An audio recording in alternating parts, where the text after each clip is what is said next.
ہمارے ووٹوں پر جو درود و سلام ہے یہ ہمارا کمال نہیں ہے، یہ اللہ کا انعام ہے۔ ہمارے ووٹوں پہ جو درود و سلام ہے یہ ہمارا کمال نہیں ہے، یہ اللہ کا انعام ہے۔ صلی اللہ علی حبیبہ محمد وعلی آلہ واصحابہ وسلم۔ درود شریف رسوائیوں سے بچاتا ہے اور درود پڑھنے والوں کے گھر مصیبتوں سے محفوظ رہتا ہے۔ آج میں اس ویڈیو میں ان دونوں باتوں پر بات کروں گا۔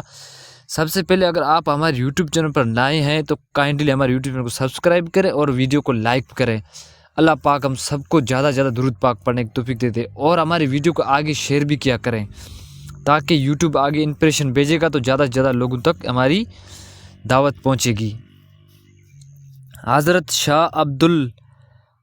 شاہ ولی اللہ محدث رحمۃ اللہ علیہ فرماتے ہیں، فضائل درود میں ایک یہ بھی ہے کہ درود پڑھنے والے دنیا میں رسوائیوں سے محفوظ رہتا ہے اور اس کی عزت و آبرو میں کبھی کمی نہیں آتی ہے۔ سبحان اللہ، سبحان اللہ، کیا شان ہے درود پاک پڑھنے والوں کی۔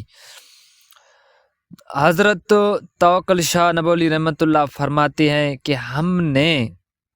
ہم نے بلائیاں اور مصیبتیں جب اترتی ہے تو گھروں کا رخ کرتی ہے، لیکن جو درود پڑھنے والوں کی گھر کی طرف آتی ہے، جو درود پاک پڑھنے والے کی گھر کی طرف آتی ہے تو وہ فرشتے جو درود کے خادم ہیں، وہ فرشتے جو درود پاک کے خادم ہیں، اور وہ ان بلائیوں و مصیبت کو ان گھروں میں آنے نہیں دیتے، بلکہ ان کے مولے والوں کے گھروں سے بھی ان کو دور پھینک دیتے ہیں۔ سبحان اللہ، کیا درود پاک کی فضیلت ہے۔ اللہ پاک ہم سب کو زیادہ سے زیادہ درود پاک پڑھنے کی توفیق دے دے۔